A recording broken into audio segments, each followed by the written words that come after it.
Good morning, everyone. We have a great show lined up for you today on Sunup. With drought continuing, grass tetany could be an issue in some cattle herds. We dive into the crop markets after the release of some much-anticipated USDA reports, and the ins and outs of mineral supplementation in the heart of winter. Grab that hot cup of coffee because an all-new Sunup starts right now.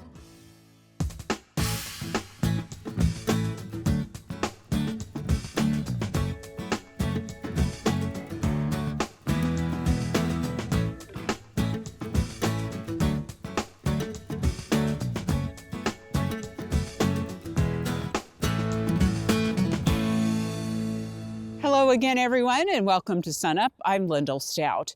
Grass tetany can be a concern in the winter months, especially during times of extended drought. We begin today talking with OSU Extension beef cattle specialist Dr. Paul Beck to learn more. Hi, I'm Paul Beck, Extension beef cattle specialist for Oklahoma State University. Today I'm going to talk to you about grass tetany. This year, as we're starting to get some of our spring rains, a lot of our areas that we're finally getting some wheat forage growth.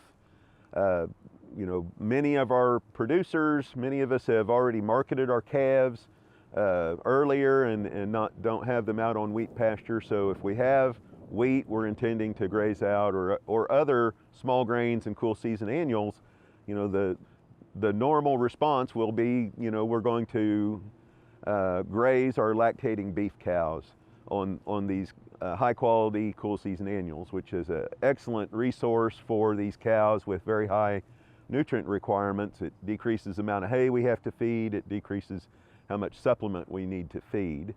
One issue, especially with younger cows going out on these high quality cool season annual grasses, is grass tetany, and it's an issue that comes from low blood magnesium. It's called hypomagnesia, and it comes from pastures, especially our best managed cool season annual pastures that have had adequate fertilizer, high nitrogen rates, and potassium fertilizer, both of which are necessary for grass growth. But the interaction of high nitrogen and high potassium interacts with a marginal magnesium level in these forages to create an issue with beef cows as they begin lactating for these low magnesium levels. Magnesium is tied to nerve activity and muscle contraction. So when we have the low blood magnesium and grass tetany, cows will start shaking and have uncontrolled muscle movements. They'll lose balance, and that will be one of the first signs you see. When we see these signs, it's followed shortly by them going down, unable to get up, and then death. If we can catch these cattle before that are having these, we can do an intravenous calcium magnesiate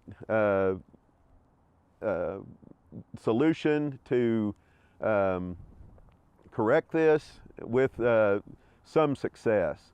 The best way to counter this problem is before we get to it, about a month before calving, if we're calving on cool season annuals, to feed a high magnesium mineral designed for beef cows on cool, high quality pastures.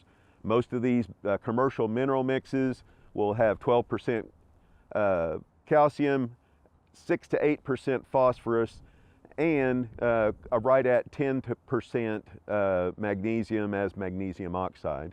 Magnesium oxide is a fairly inexpensive material that goes into mineral mixes. It's a high quality mineral. It is available to the cow, but it is bitter. So it does decrease the palatability of these mineral mixes, making it important to manage the feeding of these minerals. Oklahoma State University has an excellent fact sheet on this subject that will be posted on the Sunup website. Also, if you have further concerns about this issue or the potential for this issue, contact your local county extension office.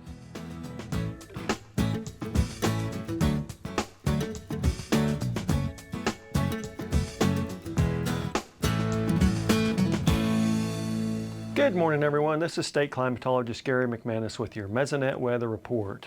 Now, where do we start? What a winter we've had so far, right? So we started out with warmth, way too much warmth as we went through December, much of January, that first week of January. Then we had, of course, tornadoes. We've had drought all the way through it, and now we have a massive winter storm. But at least it's moisture, right? Because we do have that drought in place. So let's start with the drought monitor map and see where we are. Well, like a broken record, it's the same basic picture. Lots of that extreme to severe drought down across the southern half of the state. Also up there in northeastern Oklahoma, but we have a large area, basically the southeastern 2/3 to 3/4 of the state, in at least moderate drought. A little bit of abnormally dry conditions, but really it's just a picture of a state that really needs a good drink of water. Ice, snow, rain, we'll take whatever we can get. Now this is a change in the drought monitor map from last week. We can see once again those yellow areas where we had a 1-class degradation. Those are areas where it got worse, so no areas of improvement. Now hopefully after this winter storm, after it melts at least, we will see some of those green colors on the map showing improvement. Now remember, the Oklahoma Mesonet doesn't measure snowfall. It has to measure that snow after it melts, so we do need it to get above freezing before we can see exactly the outcome of the precipitation totals. But you can look at the forecast, and we do see a pretty good drink of water for at least the southeastern half of the state, and even up into northwest Oklahoma we were expecting about a 1/2 inch. So once we melt and we get a good handle on exactly how much moisture fell, we'll let you know about that. And boy, where we started, it wasn't looking pretty, am I right? So again, we were on about another 2-week dry spell across those areas that had received rain, along with the tornadoes earlier this month. But those other areas to the northwest and southeast going on just about 2 months without a good dose of moisture. So hopefully once this melts, percolates into the ground, we'll get that soil moisture back up where it needs to be, and we'll be a little bit better off than where we were before this storm, despite the bad impacts of the storm, unfortunately.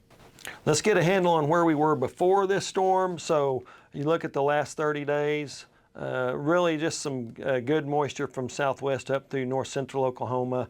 Other than that, we had very light areas of precipitation across the northwestern portion of the state and the southeastern portions. Again, not enough to push the drought monitor map into improved mode, but it was a good start for at least part of the state.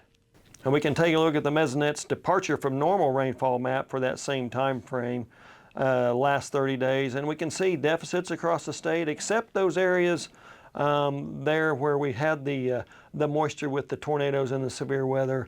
Again, just another picture of a state that just needs a good dose of moisture. We can take a look at the Climate Prediction Center's outlook, at least for February, and this was released last week, but it does show, for the precipitation side, equal chances of above, below, or near normal conditions for February. Remember, it is a dry month in our calendar year, but it's, again, as we mentioned this before, it's better than below normal conditions if we can get at least near normal. We do have a 66% chance that it won't be below normal in this scenario, at least. The temperature outlook for February, about the same thing, equal chances of above, below, or near normal conditions. Again, that's better than having that below normal on us, or even the above normal, considering the drought we've been in. So unfortunately, though, this does just mean that we will have to take what Mother Nature has to offer. So winter is upon us in full force. We won't know the exact impacts until we get above freezing again. Hopefully, that's not too long. We will get some melting and get that soil moisture replenished. That's it for this time. We'll see you next time on the Mesonet Weather Report. It's that time of year again, the annual SUNUP Viewer Survey. We want to hear from you. Let us know what you like about the show and what you would like to see more or less of. We look forward to hearing your feedback each year and definitely appreciate your input. For a link to our viewers survey, just scan the QR code on your screen or go to the Sunup website, sunup.okstate.edu.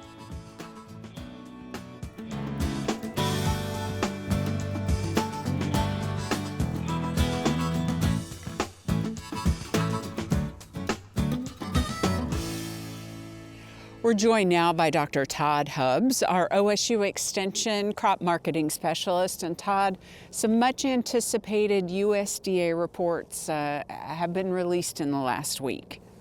Yeah, they have last Monday. Pretty bearish reports for crops for the most part.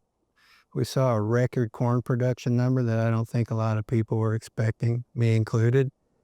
Over 17 billion bushel corn crop. Soybean yield went up a little bit. And then globally, the crops got bigger. We're seeing bigger wheat crops in Argentina and Russia as well. That was somewhat expected, but nonetheless, large supplies in the globe, low prices for the most part. Dive a little bit more into that kind of global picture and what the reports revealed. Well, globally for wheat, we've been seeing the crops get bigger in all the major exporting countries. Australia had a huge crop. Argentina looks like they're putting on a record crop for them. They raised the Russian crop from last year as well. And the United States had a decent sized crop. It wasn't a record, but we're still carrying a lot of wheat around. And the global competition is getting really stiff. So while we've seen some slightly smaller crops in the Middle East, the competition is going to be tough for us to ship in the second half of this marketing year. Corn, we're the major global corn producer, and we have a monster crop. We're moving it. We're sending it out in exports. We're grinding it for ethanol. We're feeding it. We've got really strong demand at these lower prices. The question is, will we be able to hit the demand numbers USDA put in the WASDE? That's a pretty open question right now. But in my opinion, they're sort of near the top where they will be. So, what's in front of us is maybe a little bit bearish. As far as soybeans are concerned, they raised the Brazilian soybean crop that's about to really start getting harvested. Brazil's going to have a record crop, one of the largest, the largest they've ever had, and that thing could get bigger because their weather's been pretty supportive despite the La Nina thing that was going on this winter. It looks like Argentina's crop's coming in well. Most of the South American bean crops are looking pretty good. So a lot of supply in the world, a lot of competition. And was there some reaction from the markets, at least temporarily? Oh, yeah. After the USDA reports dropped last Monday, corn prices fell like 25 cents over the next two sessions. They sort of clawed back near the end of the week, but we're way down from where we were. Wheat hung in there because I think a lot of what happened in the wheat reports, other than the wheat acreage showing up pretty much the same, the winter wheat seeding reports came in flat year over year. And we saw Oklahoma up 16% for winter wheat acreage, which is a little bit of a surprise.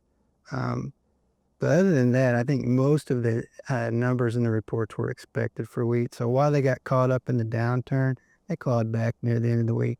Still down, but not as bad as corn. Beans, pretty much the same. Surprised by planted acres in Oklahoma? Was that number surprising to you? It was a bit surprising. I'd been hearing maybe we were down on acreage a little bit. I've been hearing that across a lot of the winter wheat states, and that's not what they said. So I was a little bit surprised. Planted acres aren't harvested acres. We're really dry here in Oklahoma and the Southern Plains. We'll see how this all turns out with maybe some weather coming our way, but I am a little surprised by it, and I would not count on the loss of acres in my marketing if I was a producer right now. We've seen these kind of things before in the past. People think maybe the harvested acres aren't going to be there, and they show up. So it's a little bit uncertain. As we kind of plow through January, what other things are you keeping an eye on? I'm keeping an eye on the weather. We're dry here in the Southern Plains. We're seeing some issues in like the European part of Russia with their winter wheat crop. Everybody's falling in this deep freeze. Will the wheat survive these kind of really polar temperatures, particularly in the Russian wheat? I think we're going to be okay here, but we'll see how it turns out. looking at the weather in South America still, how's that bean crop going to finish up, and how did their planting of their second crop, corn in Brazil, take off? It looks positive right now. We don't really need more corn in the world, but they're going to plant it. So I'm paying attention to the weather and trade, and particularly uncertainty around trade policy and biofuel policy that's still in place. A lot of uncertainty around policy these days, and it'd be nice to get some kind of resolution to these things. I don't think it's going to happen. All right.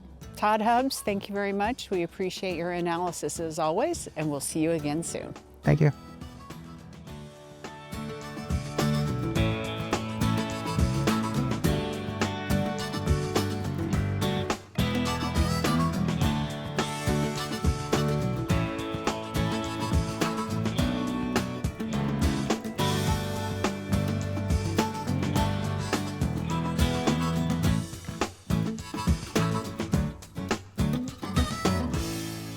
Good morning, Oklahoma, and welcome to Cow-Calf Corner. This week, we talk about the robust cattle markets we've seen here at the onset of 2026. If we take a look at the recent Cattlemen's Congress, over $14 million worth of cattle were sold at various sales that occurred during that event. That included the National Angus Bull Sale. 28 head of bulls sold for an average of over $22,000 to commercial and seed stock breeders. That total also includes a commercial female sale where young pairs were bringing over $5,300 on average.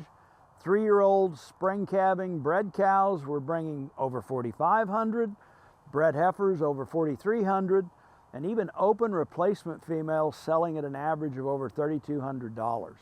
Last week on Northern Video, we saw 200 head of commercial Angus heifers with a genetic merit scorecard weighing 810 pounds, selling for $411 a hundredweight to gross back over $3,300 a piece.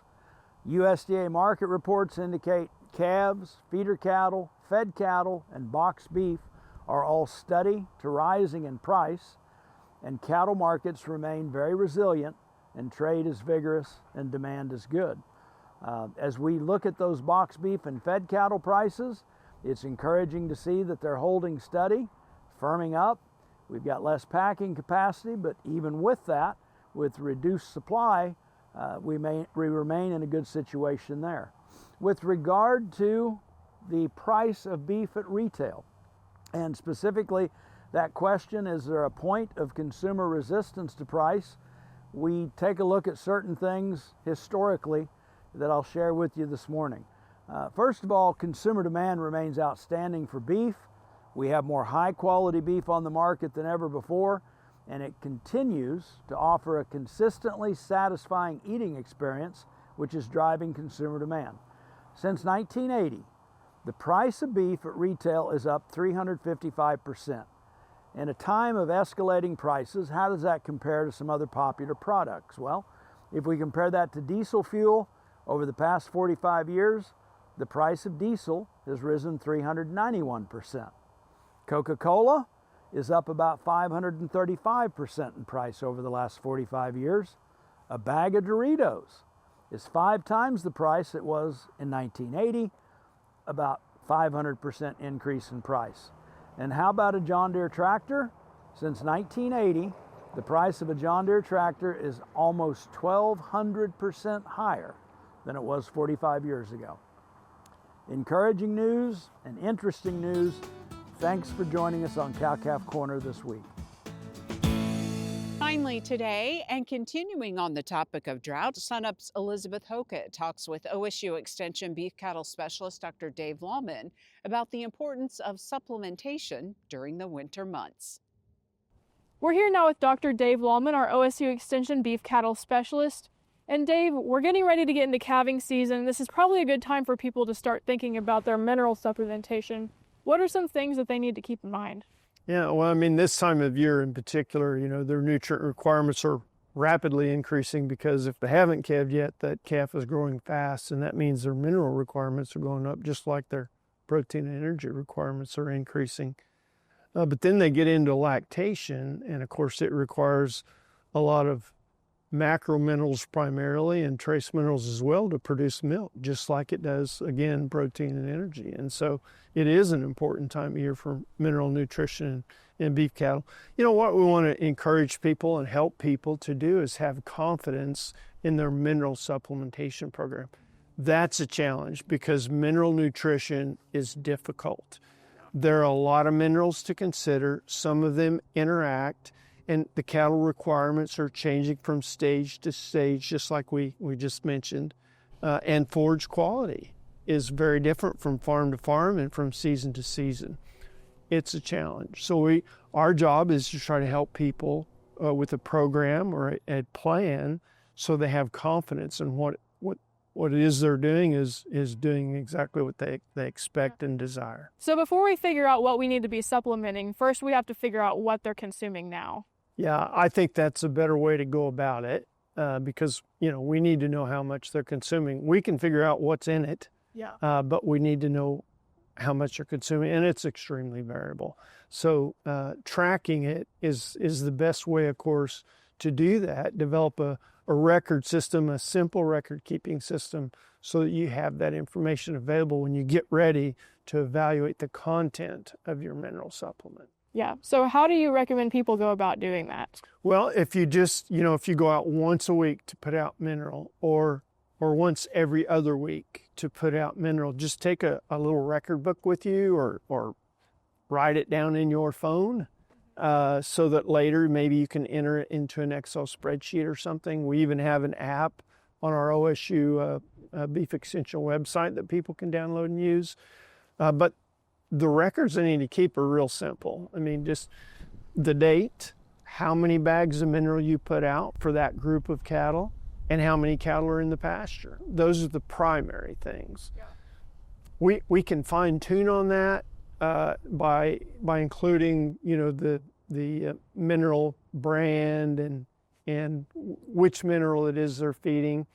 Also, you know, we could look at the mineral feeder and see about how much is left in there and write down, have a column for the amount that's left from the last time we put mineral out. And that would help you fine tune your estimate of how much you're consuming. It's not a requirement, of course, to have that information, but it might be helpful. Yeah. And so once people get this information, what will they do with this information? Yeah, so we've been doing that for a long time here at the Range Cow Research Center, and I've got a graph here just to show you since last July the mineral consumption of our fall calving cow herd. And you can see there that through the middle of the summer and even early part of the fall, their mineral consumption, first of all, is extremely variable, like we mentioned first. It just is. You know, one week, the student, and Caitlin Kleffner is the graduate student who's been working on this for us for a good while now, and she's done a great job. But that's all she's doing there really is taking the mineral out, writing down the number of cattle, the amount she puts out, and how many cattle are in the pasture. And this is a graph she created from that information. But it's extremely variable. One time she might go out there and there'll be zero change, look like they didn't eat a bit. And so the consumption is zero. And another time, I think on that graph, there's one week period where they consume nearly 15 ounces per head per day. Yeah. And the desired intake on that particular mineral supplement is about 4 ounces per head per day. Extremely variable. You can see there where the breeding season was on the graph. You can see where the cows calved. But the interesting thing is that generally speaking, people have a hard time getting their cattle to eat enough mineral through the middle part of the summer. And, you know, with the heat and sometimes drought, forage quality is frequently beginning to decline. And you'd like for those cattle to be eating at least that 4 ounces that time of year, but they don't like to eat very much mineral for some reason. We've never really figured out why they don't like to. But then in the winter, their mineral consumption really increases, and you can see that very clearly in that graph. So variability is kind of a conundrum. It is a conundrum, yeah, absolutely. The week-to-week variability, the seasonal variability is odd. Sometimes you change mineral supplements and their intake will either go way down. They're like, they just don't think it's as palatable as the last supplement you're using, and sometimes it really increases. So it's hard to figure out, but that's why it's important to track it. You need to know. You need to know if they're only averaging 2 ounces of consumption, or if for 5, 6, 7 weeks in a row they've been consuming 8 ounces and they're supposed to be consuming 4. Well, then you probably need to maybe add some salt to it or something to help cut back on their consumption. Yeah. So next time we talk, we'll talk more about what to supplement. Yeah, we'll get into, simple ways, inexpensive ways to develop a mineral survey where they can look at what they're feeding now and their forage base and see if it's doing a pretty good job of a nice balanced program. All right, well, it was good talking to you, Dave, and thanks for the information. Absolutely. Thank you. Yeah. That'll do it for our show this week. A reminder that you can see Sunup anytime on our website, follow us on social media, and stream our show anytime at youtube.com/SUNUPTV. We leave you today with a few great photos from the recent OSU Extension Biennial Conference captured by our chief photographer, Mitch Alcala. Educators from all 77 counties were on the OSU campus for a few days for professional development and networking, and OSU President Jim Hess capped off the week talking about the impact of Extension in Oklahoma and how county Extension offices, and more importantly, the people who work there, are truly the front door to the university. I'm Lyndall Stout. We'll see you next time at Sunup.